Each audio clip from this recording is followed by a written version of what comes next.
ketemu lagi sama aku Mela di Forbidden Conversation, tempat kita mendiskusikan dan mempertanyakan perihal norma, budaya, dan agama. Nah, kali ini aku bawa teman baikku, Mira. Halo. Nah, Mira ini adalah konten kreator yang biasa ngonten apa, Mir? Ngonten apa dan di mana?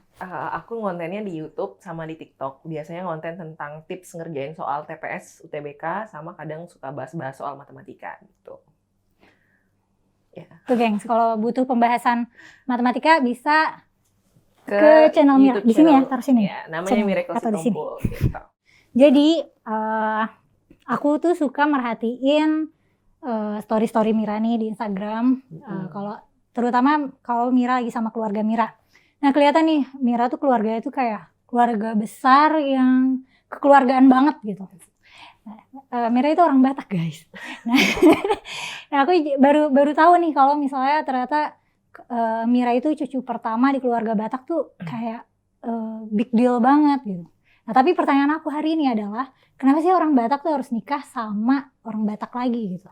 Oke. Jadi pertama aku setuju sama kata Mela.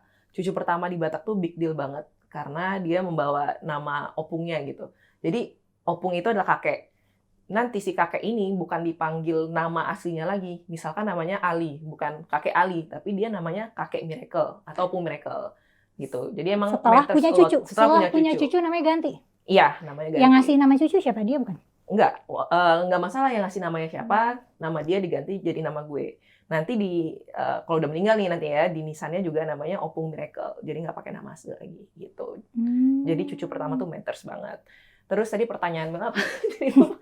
Kenapa orang Batak harus nikah sama orang Batak lagi? Oke, menarik nih pertanyaannya. Soalnya sering nih kayak teman-teman yang Batak-Batak nih biasanya punya masalah mencari jodoh, mentok di restu orang tua.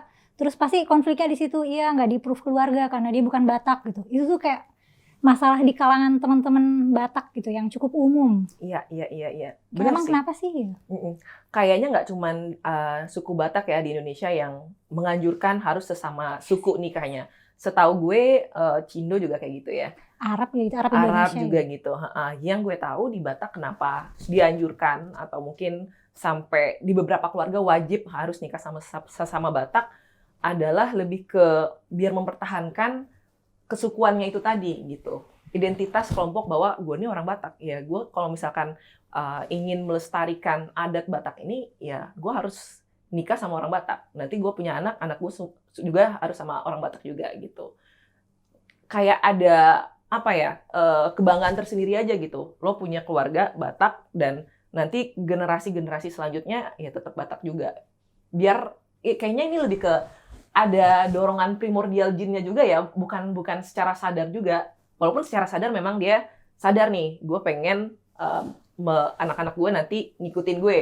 Tapi kayaknya juga ada primordial jinnya juga yang pengen mempertahankan tribe gitu sih kalau mungkin ada kayak perasaan terancam.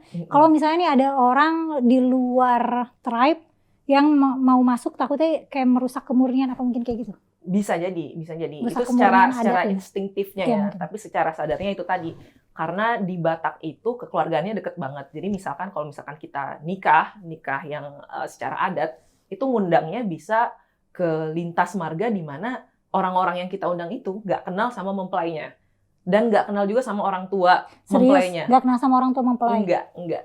Jadi dia berkeluarga sama marga ini berkeluarga sama adiknya dari orang tua mempelai, misalnya kayak gitu. Berarti bisa jadi baru kenal tuh pas lagi acara nikahan? Pas acara nikahan, betul. Tapi dari situ banyak fungsinya lagi. Jadi nikahan adat Batak itu fungsinya bukan cuma menyatukan dua mempelai. Kalau nikahan nasional kan kayak gitu ya, esensinya ya udah sah nih nikah nih kedua individu gitu. Sama mungkin ya selebrasi sama teman-teman atau keluarga dekat gitu kan. Tapi kalau di nikahan adat Batak itu lebih, yang pertama itu tadi ya jelas ya. Yang kedua juga bisa untuk memperkuat reputasi dari keluarga besarnya, bukan cuma keluarga inti. Reputasi in what way? Jadi si keluarga besar ini kalau bisa menyelenggarakan pesta adat nikah yang gede, ya dari itu undangan yang banyak, dari makanan cateringnya mahal, terus juga gedungnya bagus, ulosnya mahal, kebayanya bagus, itu jadi membangun reputasi keluarganya yang baik gitu, dilihat orang Itu baik. emang leveraging social status yang penting banget penting di di Batak. Batak, iya. Gitu. Terus yang kedua juga memperkuat identitas kelompok. Karena di situ kan kita kenalan sama orang-orang yang nggak kita kenal sebelumnya ya kan. Kenalan di sana akhirnya jadi punya networking yang lebih luas lagi. Misalkan aku merantau ke Jakarta, dan di Jakarta ini aku udah kenal nih sama keluarga jauhku gitu. Misalnya dari Marga Hutapea misalnya. Bentar. Yang disebut keluarga jauh itu lingkupnya segimana nih? Misalnya kakek dari mama itu punya adik. Adiknya ini punya anak. Anaknya ini punya let's say ya anaknya ini nikah gitu. Nah, dia ada di Jakarta ini. Kan secara aku tumbuh dan berkembang kan nggak ketemu nih sama orang tersebut ya kan. Aku besar dan lahir berkembang di Jambi gitu kan. Pas pulang kampung juga si orang ini nggak ada di Medan di tempat opungku. Tapi dengan adanya acara-acara tersebut, aku jadi dikenalkan dan akhirnya ketika aku merantau, oh iya aku punya family nih di sini gitu. Jadi kayak ada pengalaman sosialnya juga gitu. Kalau misalkan aku butuh apa-apa segala macam, ada yang bantuin gitu. Jadi ya fungsinya sebenarnya bukan cuma satu aja. Tapi kalau misalnya kan Mira kan masih muda banget nih, mungkin aku nggak tahu sih, mungkin target Mira untuk menikah masih agak jauh. Nah kalau misalnya Mira kayak pacaran sama yang non Batak itu ada masalah nggak sih keluarga Mira? Bakal ada konflik keluarga nggak? Kalau di keluarga aku sendiri sih sebenarnya ada konflik, tapi bukan yang kayak masalah besar gitu. Wah ini bencana, enggak sih. Karena statusnya masih pacaran, jadi kan masih bisa batal nih buat lanjut ke jenjang pernikahan. Tapi omongan yang oppose relationship-nya Mira ini pasti ada gitu ya? Pasti menimbulkan pertanyaan atau ya anjuran untuk putus. Berdasarkan pengalaman sih begitu ya. Tapi again, maksudnya nggak di semua keluarga Batak terjadi konflik seperti itu. Ada juga orang tua yang ya terserah lah anak gua mau nikah sama yang non Batak juga nggak apa-apa gitu. Cuman kayaknya umumnya masih pengennya sama Batak ya. Kalau Mira sendiri pengennya kalau nikah nanti sama Batak juga? Sebenarnya awalnya kayak ya siapapun yang paling kompatibel buat gue ya I'll go for him gitu loh. Tapi makin kesini kayak ngelihat bahwa gue punya sense of belonging nih sama adat gue gitu. Dan ujung-ujungnya jadi ngelihat cowok ideal di mata gue tuh adalah cowok-cowok Batak. Tapi itu baru develop juga akhir-akhir ini selera ke sana gitu. Bukan baru develop ya, mungkin baru sadar. Karena mungkin gue ngelihat sosok bapak gue itu adalah calon lelaki yang ideal nanti buat jadi calon suami gitu. Dan karakter yang ada di bapak gue ini biasanya ada di cowok-cowok Batak. Itu berdasarkan pengalaman gue sih. Kayak gitu. Aku kan bukan orang Batak nih. Misalnya, let's say along the way aku ketemu cowok Batak terus aku suka nih. Kayak husband material. Terus berarti aku kayak udah pasti nggak ada masa depan sama dia apa gimana? Belum tentu sih. Yang pertama kali Mela harus cek background keluarganya. Maksudnya keluarganya kira-kira santai nggak ya kalau misalkan anaknya nikah sama yang non Batak gitu. Tapi ada kecenderungan bahwa kalau misalkan cowok laki-laki itu lebih santai untuk menikah dengan perempuan cowok laki-laki. Cowok Batak itu lebih santai buat nikah sama cewek non Batak. Why so? Karena si ceweknya ini bakalan ikut ke keluarga cowok. Jadi nanti Mela ya tinggal beli marga aja gitu, diadatin. Beli marga itu gimana maksudnya? Kok beli marga? Bukan kayak beli barang itu sih. Tapi sih kayak misalnya ada layanannya gitu, Bang, aku mau beli marga si tompul gitu. Jadi Kumaila si tompul. Gak ada sih, call centernya juga nggak ada. Itu lebih. Gimana tuh beli marga? Sebenarnya itu dilakukan nanti biar misalkan ada pesta adat, itu Mela bisa ikut dan dianggap seperti anggota dari marga X gitu misalnya. Yang boleh beli marga itu cuma apakah kalau ada keperluan untuk menikah aja atau alasan lain juga boleh? Oh iya, nggak cuma untuk menikah. Misalkan ada kedua orang tua yang mau ngadopsi anak gitu. Si anak ini kan nggak tahu kita misalkan nih sukunya apa. Jadi dia diangkat terus dia bisa dikasih marganya juga gitu. Bisa kayak gitu juga. Jadi bukan cuma konteks di nikah aja sih sebenarnya. Nah terus dalam konteks marga-margaan itu kayak ini nggak sih kayak tercatat dengan rapih nggak sih family tree-nya gitu? Kalau Kayak yang di awal-awal iya. Makanya kita bisa tahu, oh si Tompul itu punya saudara Tampu Bolon gitu misalnya. Iya, jadi uniknya di Batak itu kita nggak boleh nikah sama yang satu marga sama kita. Misalkan aku si Tompul, nggak nggak boleh boleh sama si nikah Tompul sama lagi. cowok si Tompul. Ya. Terus nggak boleh sama siapa lagi si Tompul? Nah, yang kedua nggak boleh nikah sama marganya yang saudaraan. Kayak Tampu Bolon tadi. Iya, walaupun sebenarnya aku sama ada nih misalkan cowok yang menarik nih buat aku. Dia Tampu Bolon. Dia lahirnya di ujung kulon sana nih misalnya. Kasarnya di ujung kulon, jauh dari kampungku, jauh dari tempat aku lahir dan berkembang. Tapi karena marganya dia itu dari generasi pertama saudaraan sama si Tompul, aku nggak boleh nikah sama dia gitu. Jadi banyak pantangannya juga. Makanya pada saat kita berkenalan nih sama seorang cowok atau ya cowok sama cewek kenalan sama-sama Batak, harus itu dulu, Marta Rombo dulu, tipis-tipis. Apa? Marta Rombo itu menelusuri silsilah gitu. Ada nggak sih kita hubungan saudara atau marga kita itu sepupuan nggak sih atau saudaraan nggak sih? Jadi kalau saudaraan kan nggak bisa. Meskipun Jatuhnya saudaranya kayak sebenarnya incest kayak gitu. jauh, meskipun jauh gitu ya. Iya. 17 generasi ke atas gitu padahal saudaranya. Ya gitulah ada. Berarti sebenarnya tuh kayak di adat Batak harus nikah sama sesama Batak, tapi itu kayak masih ada, tapi itu pun masih dibatasin lagi Iya. gitu. Nggak boleh yang masih sepupu meskipun sepupu jauh. Betul. Bahkan bukan sepupu lagi ya. Gimana ya? Lebih ke marganya aja yang sepupuan. Jadi aku itu si Tompul generasi ke-17. Oke, dan kalau misalnya Mira ketemu sama Tampu Bolon yang bisa jadi generasi 17 juga, tapi dari udah 17 generasi setelahnya gitu loh. Iya. Sebenarnya udah bukan sepupu. Betul. Iya, itu udah jauh banget 17 generasi jauh berapa tahun yang lalu ya kan. Cuman karena dulu si Tompul ini, jadi si Tompul itu dulu nama orang. Si Tompul punya saudara namanya Tampu Bolon. Itu kakak adik mereka. Jadi generasi-generasi di bawahnya itu dianggap masih kakak adik gitu. Tapi itu kayak sistem preserving tribe yang oke sih, karena kalau misalnya di Secara keluarga tidak disadari ya sebenarnya. iya, karena di keluarga Arab Indonesia, aku bukan orang Arab ya guys gitu, tapi sering sangka orang Arab. Di keluarga Arab Indonesia, karena keluarga besarnya biasanya pengennya sama Arab lagi, jadi apa boleh buat sama sepupu biasanya dijodohin gitu. Sepupu jauh tapi ya? Sepupu jauh yang gak terlalu jauh. Kalau itu kan jauh banget nih, gak boleh sama Tampu Bolon yang padahal udah generasi ke-17. Iya. Kalau itu sebenarnya sepupu jauh yang gak terlalu jauh itu jadinya apa boleh buat ini yang tersedia sepupu nih gitu. Kalau mau sama orang Arab gitu. Oh, di Batak juga ada. Jadi ada namanya termnya itu pariban. Pernah denger gak? Enggak. Jadi pariban itu sebenarnya sepupu, tapi sepupu yang jodohnya. Jodoh. Oke. Pariban itu jodoh tapi sepupu. Ada syaratnya tapi untuk menjadi pariban itu nggak semua sepupu bisa.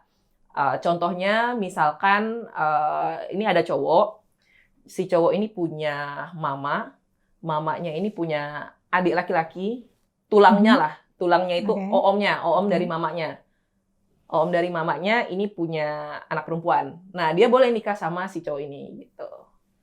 Kebayang nggak? Jadi simpelnya gini, gue punya adik, katakanlah namanya Andreas. Memang itu namanya. Terus mama gue punya adik cowok. Nah, adik cowok ini punya anak cewek. Itu kan sepupunya si Andre kan. Tapi dia boleh nikah gitu. Itu pariban. Beda marga kan, karena si cewek ini marganya Hutapea sama dengan marganya emak gue. Adik gue ini si Tompul, jadi boleh nikah. Gitu. Kalau dari cewek, gue boleh nikah sama anaknya tante gue gitu. Tante itu adiknya bapak. Jadi spesifik banget ya, kayak sepupunya tuh spesifik banget. Iya, spesifik itu. Dan itu dianjurkan. Jadi ketika gue pulang kampung nih, si Andre ketemu si cewek ini, itu pasti selalu kayak dijodoh-jodohin sama orang tuanya. Karena mereka pariban. Iya. Nanti berapa sih namutnya gitu-gitu. Dianjurkan. Oh iya. Kalau misalnya aku mau jadi orang Batak, mau beli marga, berarti itu transaksinya terjadi di mana dan gimana gitu? Terus mahal nggak? Aku kurang tahu detailnya, tapi temanku waktu itu sempat cari-cari karena dia ada rencana pengen beli marga, katanya sih sekitar 35 juta. Oke. Terus prosesinya sebenarnya tergantung di daerah masing-masing juga, karena di Jakarta dan di Tapanuli mungkin udah beda lah proses ininya beli marganya. Dan itu nanti tergantung dari keluarga si mempelainya itu loh. Maksudnya kita kan juga punya pertimbangan, kita mau ikut marga yang mana. Biasanya dianjurkannya misalkan Mela mau beli marga. Mau jadi Kumaila Sitompul? Nggak bisa asal-asal gitu, Sitompul gitu. Biasanya umumnya dari Namboru si cowok ini. Namboru itu apa? Namboru itu adalah tantenya. Oke. Jadi adiknya, bapaknya punya adiknya itu cewek kan. Nah, Mela beli marga yang sesuai sama si cowok itu, suaminya Namborunya gitu. Oke. Jadi di situ tetap ada kekeluargaan kan. Maksudnya nggak tiba-tiba random Mela beli marga siapa gitu. Nah, terus yang jadi ujungnya tetap kayak ada preserving the tribe juga sih. Kalau berarti yang punya kayak wewenang dan otoritas atas jual beli marga itu siapa?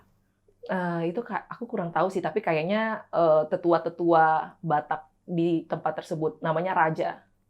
Raja-raja Batak, dan raja-raja ini biasanya akan menjadi juru bicara di pesta-pesta adat Batak, misalkan di pernikahan atau di pemakaman kayak gitu. Karena waktu opungku kan kemarin meninggal awal tahunnya, terus aku tuh bingung gitu, kayak kenapa yang jadi juru bicara yang ngomong di acara pemakamannya itu bukan mamaku gitu. Bukan mamaku atau bukan bapakku yang lebih dekat lah relasinya sama opungku ini. Tapi malah raja. Malah raja ini yang out of nowhere, gue nggak tahu nih kekeluargaan gue ke dia relasinya kayak gimana gitu. Cuman karena dia dianggap raja dan tetua di situ, dia yang paling banyak ngomong kayak gitu. Itu. Nah, tapi sebenarnya nih kalau misalnya ada orang Batak nikah sama non Batak, itu emang konsekuensinya apa sih? Maksudnya ada konsekuensi yang konkret nggak? Kayak misalnya bakal disakitin gitu, bakal terancam keselamatannya, atau cuma kayak sanksi sosial aja? Saya dikucilkan gitu. Kayaknya lebih ke sanksi sosial sih. Nggak ada yang kayak, oh kalau lu nggak nikah sama Batak, lu dibuang dari kakak. Kayaknya nggak separah itu ya. Nggak seradikal itu sih keluarga-keluarga Batak dalam preserving suku Bataknya.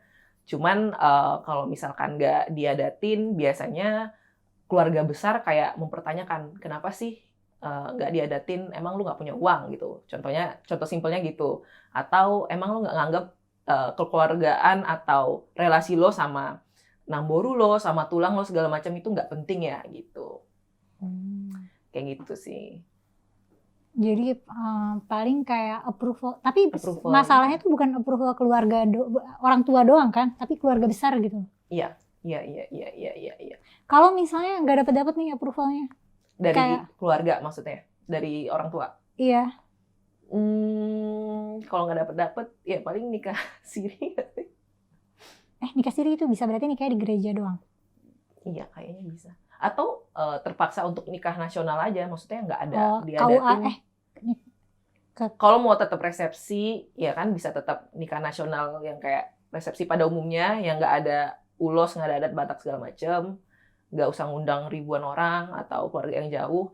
Atau kalau mau lebih murah lagi, nggak resepsi juga bisa kan, KUA aja. Tapi itu akan kayak mencoreng kehormatan keluarga. Maksudnya ada sense mencoreng kehormatan keluarga nggak? Oh iya. Tapi yang gue perhatiin di kampung-kampung kan, maksudnya kalau lo mau nikah yang diadatin itu kan pengeluarannya besar banget. Nggak semua keluarga mampu mengeluarkan biaya sebesar itu. Ada juga keluarga-keluarga kecil, maksudnya keluarga yang ekonominya menengah ke bawah, memilih untuk ya udah nggak usah diadatin, akhirnya ke KUA aja. Dan juga ada yang nikahnya dulu, sah dulu, baru nanti diadatinnya belakangan. Bahkan ada yang udah punya anak baru diadatin. Ngumpulin duit dulu gitu. Kalau tapi kalau misalnya adat itu ada standarnya nggak sih? Maksudnya bentar deh. Orang Batak tuh kayak Kristen semuanya nggak sih? Atau ada agama minoritas kayak misalnya kan kalau Jawa ada kejawen, Sunda tuh ada penghayat kepercayaan. Kalau irisannya sama adat pernikahan sama agama itu gimana sih? Jadi ada konfliknya juga nggak? Iya. Yang banyak kita tahu orang Batak tuh mayoritas Kristen atau Katolik gitu misalkan kan. Tapi ada juga beberapa gereja yang justru melarang nih, kalau lu Kristen, lu nggak boleh pakai adat lagi gitu. Bahkan si gereja ini waktu itu sempat ngadain acara bakar ulos. Jadi dianggap kalau lu tetap masih mengadati segala macam pakai ulos bla bla bla, itu menduakan Tuhan gitu. Jadi itu kayak value-nya bertabrakan nih antara preserving, memurnikan ajaran agama sama memurnikan adat nih. Iya, karena kan dulu sebenarnya adat Batak ini udah ada jauh sebelum agama Kristen disebarkan di Tapanuli sana gitu. Bahkan dulu ada missionaries yang datang ke Tapanuli itu dikeroyok sama mereka, bahkan dibunuh, dimakan, kanibalisme mereka. Karena emang dianggap ini tuh merusak kepercayaan yang udah ada si adat Batak ini, animisme, dinamisme gitu. Berarti meanwhile sekarang udah populer nih Kristen di Batak. Jadi maksudnya mereka ada ancaman juga nih kalau takut Kristennya tuh jadi kayak ada bid'ahnya lah, ada heresinya sama adat Batak gitu ya. Iya, jadi kebalik kan sekarang ya. Tapi kebanyakan sih justru asimilasi ya, maksudnya asimilasi, betul. Kristen dan adat Batak tuh kayak berkelindan aja gitu. Iya, betul. Walaupun masih ada sekelompok orang yang menganggap adat inilah Tuhannya, itu masih ada. Tapi sebenarnya Tuhannya itu sekarang Tuhan yang Maha Esa, dia bilangnya dalam bahasa Batak. Gue lupa termnya dalam bahasa Batak, itulah Tuhannya gitu. Dan dia nggak mengakui 6 agama resmi yang ada di Indonesia. Oke. Gitu, ada. Tapi berarti kayak itu orang yang nganggep adat di atas agama gitu ya? Enggak, adat itulah agamanya. Oke. Gitu. Jadi dia nggak megang agama, tapi agamanya itu justru adat itself gitu. Tapi di situ dia juga mengakui ada Tuhan yang Maha Kuasa, tapi bukan Allah atau bukan Yesus atau bukan apa gitu. Itu. Tapi sedikit sih sekarang sekitar 5.000 sampai 11.000 jiwa sih. Yang masih seperti itu. Oh, agama itu tadi agamanya adat. Kalau nggak salah namanya Parliman deh kalau salah. Parliman. Oh, itu kayak agama minoritasnya Batak gitu ya? Iya. Agama minoritas suku Batak, ya bisa dibilang. Mungkin ini pertanyaan terakhir buat Mira. Kalau misalnya nih, Mira kan pengennya nikahnya sama orang Batak lagi. Tapi misalnya along the way ketemu sama cowok yang oke banget, yang aduh pengen nih gue nikah sama dia. Tapi dia non Batak. Tapi pokoknya Mira tuh udah final, gue harus sama dia. Apa yang akan kamu lakukan dan apa konsekuensinya kalau Mira memperjuangkan dia gitu? Oke. Udah ada pengalaman juga sih sebenarnya. Oh, jadi iya? aku udah kebayang.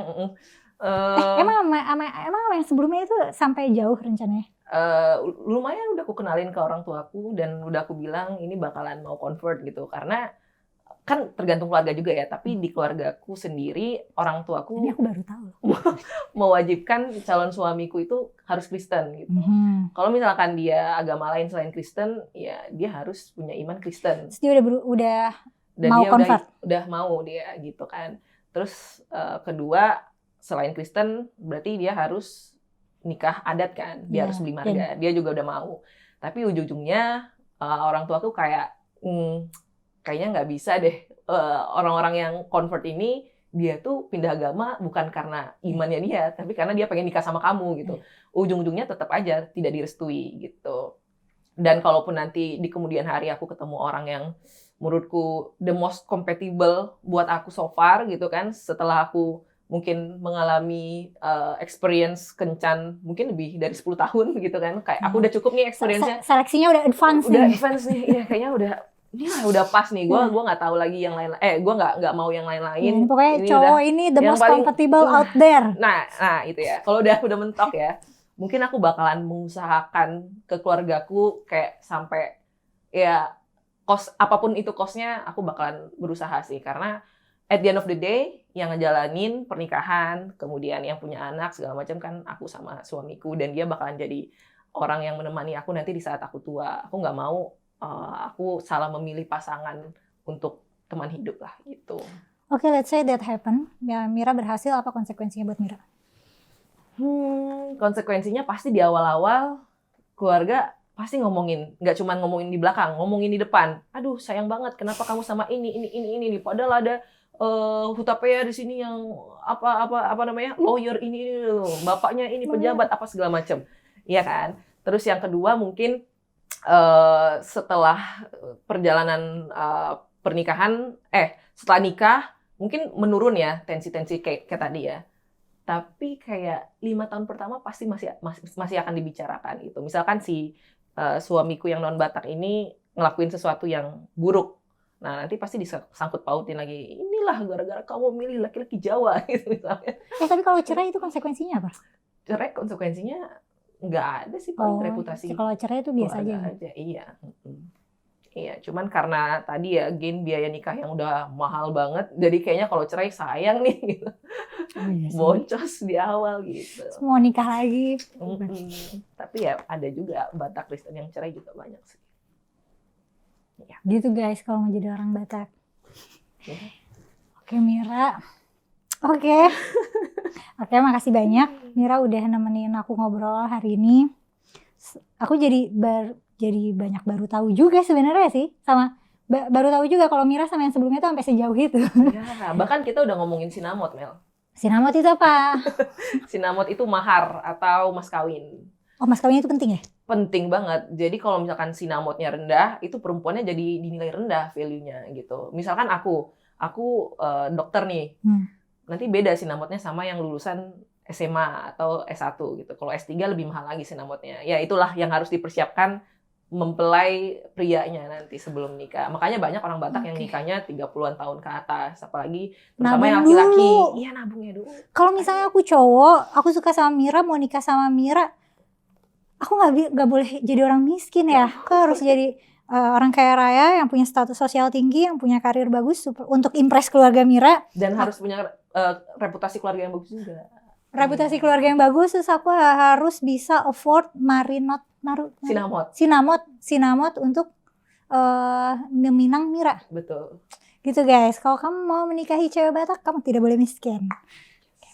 Makasih banyak ya Mira. Kalau menurut teman-teman gimana nih? Teman-teman ada tambahan atau masukan atau pertanyaan buat aku atau buat Mira nggak? Kalian juga bisa hubungin Mira langsung ke sosmed-sosmednya Mira nih, atau misalnya mau ngecek konten-konten ya tentang matematika dan soal UTBK, iya. Mira tuh suka konten bahas soal gitu ya, guys. Boleh juga follow di Instagram kalau mau lihat kehidupan sehari-hari. Walaupun suka nggak penting ya story-nya. Iya, Mira suka termasuk aktif banget di sosial media. Bisa follow Mira. Dan makasih banyak Mira, makasih banyak teman-teman udah nonton. Kita pamit dulu ya. Ya semuanya, thank you Mela udah diundang. Komen, like, subscribe. Dadah.